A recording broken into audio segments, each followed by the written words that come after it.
Welcome to the Diversity Pivot Podcast. I'm your host, Julie Kratz, and this season we will be unpacking real trends, hot topics in the workplace around allyship and inclusion.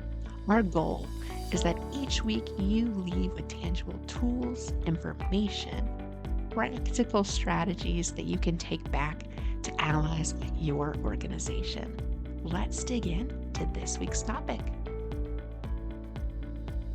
Listeners, I have a guest with us this week, a special treat. Rick Hammel is the founder and majority shareholder of Atlas, a groundbreaking company he established in 2015 with more than 20 years of experience in human resources, employee management, and global workforces. Rick's accomplishments have garnered recognition from prominent analyst firms, including Nelson Hall, IEC Group, and Everest Group. And his exceptional contributions to the entrepreneurial ecosystem earned him the prestigious Ernst & Young EY 2021 Midwest Entrepreneur of the Year Award. Kudos. A testament to his indomitable entrepreneurial spirit and profound positive impact he's made on the community he serves. Well, welcome, Rick. Great to have you on the show. Thank you so much for having me. And every time I hear those accolades, I still blush. It's so humbling to be able to accomplish those things and be able to have an impact. That's so cool. Yeah, it's so cool to be recognized for your work. And I know something that you're really passionate about, and where you spend a lot of your time is kind of the future of work and helping organizations understand the need to be globally competitive. I'm just curious, Rick, what's the why for your work? Why are you so passionate about this? Yeah, it's a really good question. The why is I like to help people. It's kind of how I was raised, but the ability to help people and really understand their impact and how to really truly have an equitable opportunity to compete is really important to me. I really want people to understand there's opportunities, there's chances, there's risk, but there's always a reward from that perspective. I started my business with a couple $1,000s at my dining room table, and I was able to grow it to a business that operated in 160 countries, and being able to really employ quite a few people around the world. Um, that was an opportunity that I was able to get, and I was really excited to be able to do that for other people. And even the new company that I'm launching next year, I'm excited about that because we're taking that dream and even taking it even bigger and creating more opportunity for people to really expand their businesses and really know how to leverage global talent around the world. So my why is the impact and how to help people. Yeah, it's always fun when you can have an impact and you can see how your work helps shift things for how people think, how they approach their business. And I know something you worked with a lot of small businesses on is understanding the need to be globally relevant. So kind of just curious, in the world of diversity, inclusion, global cultural differences, why is it hard for small businesses to see themselves globally? And what might you recommend to those that want to be more globally relevant? I think it's opportunity, but I think it's also there's this notion that small businesses or mid-sized businesses are scale ups, that they're too small, they don't have the funds to do it. Going global seems to be expensive. At least it's untouchable in many cases, and how people perceive it. Um, in actuality, there are some cases where it is a little bit more expensive, but it's actually manageable, especially if you're leveraging partners or making sure you have the right connections to be able to do that. There's opportunity to do that and really expand and manage their businesses. But I think a lot of it's just the perception of that that's the IBMs, that's the Googles of the world, and I can't do that.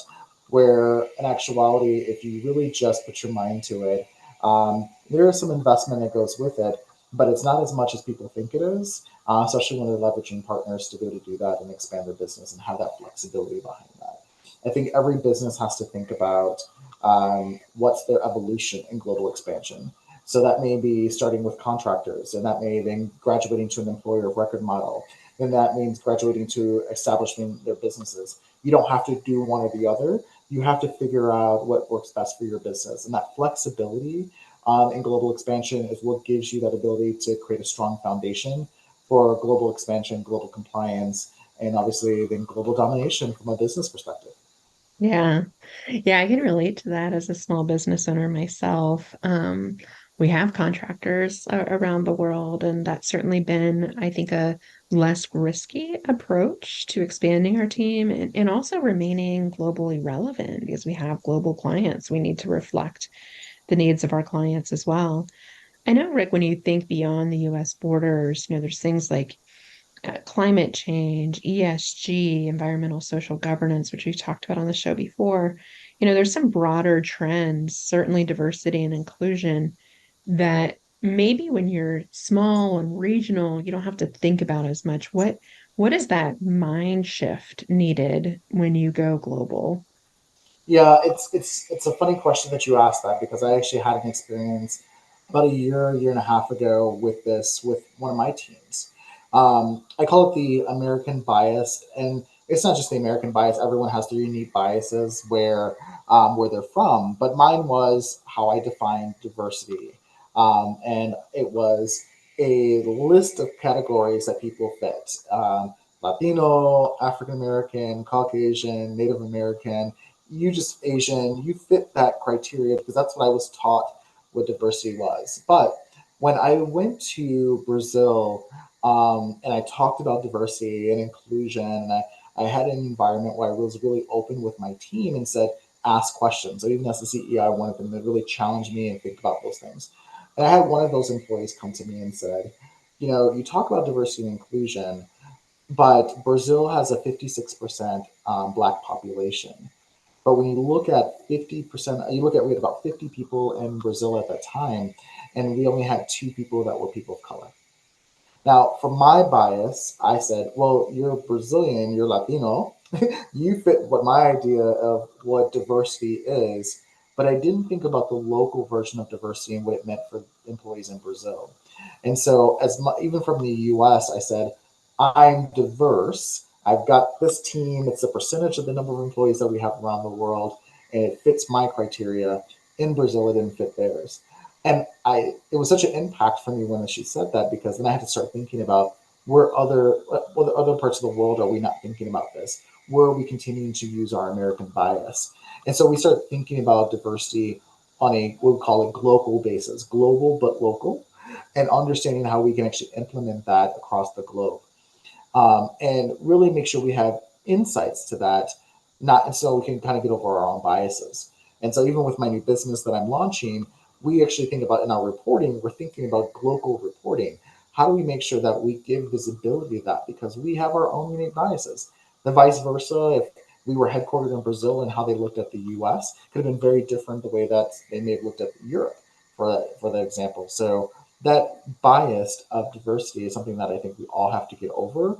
But we also have to take that additional step to say, what does it mean for me? But what does it mean for them in that location? And how do we make sure we're holding ourselves accountable behind I love that term global, that? global and local. And I think that's interesting, like a great point you make about the race comparisons and demographic differences in different parts of the world. I hear things about socioeconomic class and inheriting, social kind of caste systems. Skin color, colorism is a big one. Gender differences, of course, and how we look at LGBTQ plus issues really interesting how you want to put the cultural, the local lens on it, how it becomes more meaningful for people. And I often find in diversity work, being here in the States, where a lot of D&I work has originated and a lot of where it's been studied, is we tend to put the American lens on it when we ship out diversity and inclusion content around the world. And I myself have made that mistake. So I think it's always helpful to spend time with the local teams and understand how it translates or how it doesn't. There might be some language shifts that we need to make sure it resonates. Rick, I know you do a lot of work on the future of work. We're just getting started with 2024. What can you tell our listeners? What are some trends you're seeing that every leader needs to be paying attention to? Yeah, I think the big topic is remote work, hybrid work, or back to the office. And I think it's important that every business has to do what's best for their business, but at the same time, we have to look at the benefits and the cons behind it as well.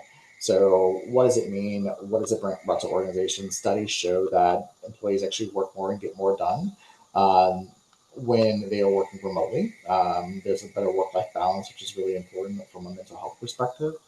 On the flip side of that, remote teams are not as connected because there's no one's in the office and no one's having that connectivity to the employees from that, or for their teams from that perspective. It's harder to do that through Zoom or Teams or whatever mechanism that someone uses for connectivity meetings. I think another way to think about is the employee experience. That you're starting to see a lot of that trend in technology. How are businesses and technology leveraging the employee experience? I think employees are no longer comfortable just logging in on the app and seeing very finite information or user experiences for them.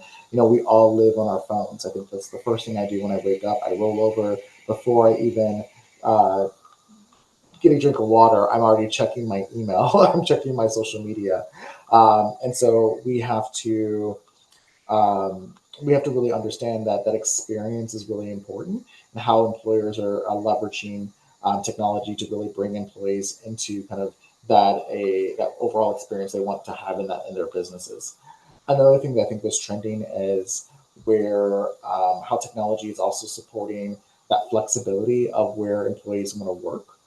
So it's not just the experience, but you're seeing a lot of nomad visas go out right now, and employees and countries are saying, "Hey, you can work anywhere. You can live here if you want. We'll give you a nomad visa, and you end up paying taxes in your local country." Um, how are employers going to leverage that? How are they going to deal with that? What does it mean for them when they have employees on the ground? Does that create nexus? So the technology is having to trend with where the world is going. And then on the flip side of that is listening to the employee's voice. You're seeing a lot more technology as well. 360 performance evaluations. The way that performance evaluations were done 10 years ago and how you see technology leveraging performance evaluations to give employees more visibility to what they're doing and more frequency, you're starting to see more of that trend. So the overall notion there's 3 points I like to say: um, global workforce, employee experience, and simplification and flexibility for employers is what the future of work is going to be, and it's going to be required, especially in 2024 when businesses are looking to figure out what's next for them. Yeah, yeah. I think about the employee experience and that feedback component, not waiting for a performance review. I joke now when I'm doing speaking engagements about Gen Z, they were born basically with a phone in their hand, right? Digital natives. Like they didn't ever know, like you and I, a world without these things.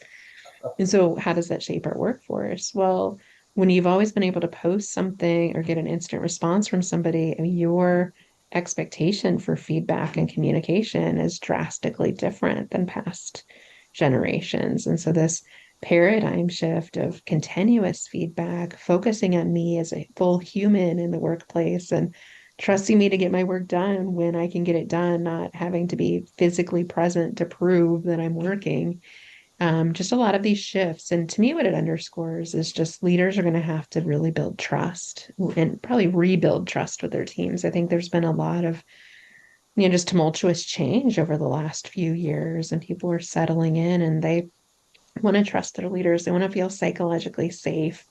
They want to know that change is inevitable, but we're going to manage proactively through change and communicate well while it's happening. So those are some of the topics I'm seeing. I think the other topic I'm seeing is what I call bridging, which is something that has been well studied, actually out of UC Berkeley.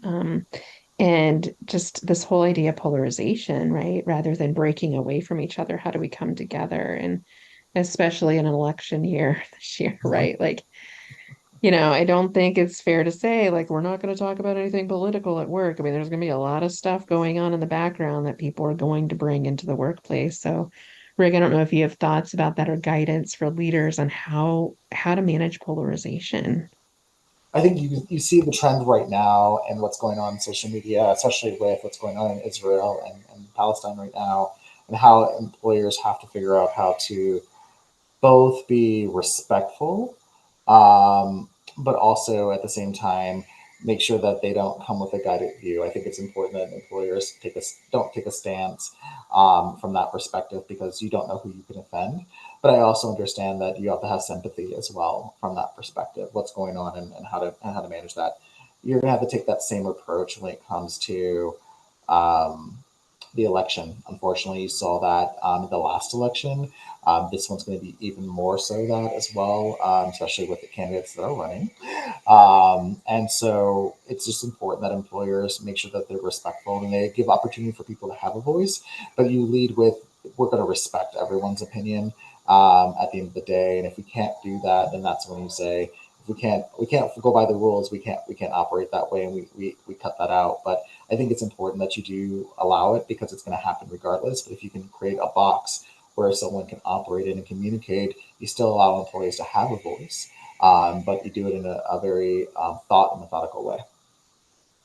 Yeah. Yeah. To me, it's less about having a stance per se. And certainly a lot of companies have announced their stances of support for which group over the other. But to me, I don't think employees are necessarily asking for you to have a stance. It's more show me you care. Like life's hard right now, like you said, like be respectful of differences, and people are going to see this thing very differently. And it's a super complex situation, as most of these things are. There's just so much to tether out of it, that telling people, like, I know there's a lot going on in the world. Like, I just acknowledge that there's a lot happening, and there will continue to be a lot happening.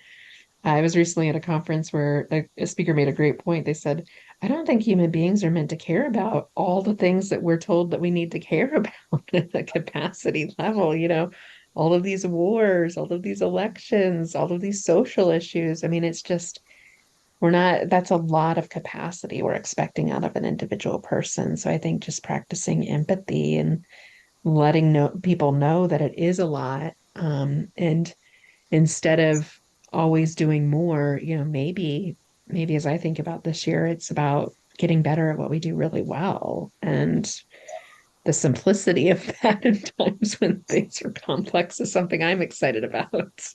Yeah, I think that with transparency and communication transparency, also comes um, people being uncomfortable, right? You got to think about the different generations, what we were told that we can talk about before, what we're comfortable or with. When I talk to my nephews, just the way that you said, when I speak with my nephews, they come out and they want to know everything, and we need to respect everyone. And this is how they're told. They're told that we have to do this. In our generation, there was I remember growing up, I used to hear respect your elders. It's just learning differently, and I think we all have to respect that. We've all come from different experiences.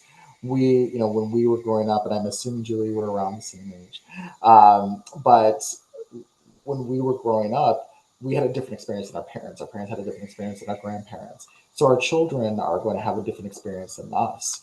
But we just have to learn how to work together. And the individuals that are coming into the workplace today, this is a generation you have to remember.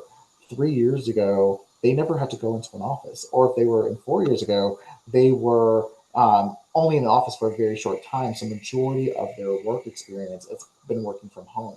So when we talk about going back into the office, we talk about that hybrid work environment. It feels like you're taking something from them, a right that they had before. And we have to understand to be conscious of that, and empathetic about that, have empathy behind it, because anytime you feel like you're taking something's being taken from you, you rebel against it, right? It's yours. And so as leaders, it's really important for us to think through that, and like how we're actually communicating that.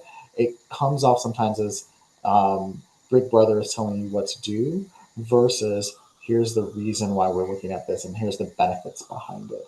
So as leaders, we just have to think through that a little bit more to make sure that we're connecting the right way and being human. Yeah, I think it is. I know that sounds trite, but being human to as a leader, like the importance of human skills. And like you said, rather than the zero-sum game, I win, you lose.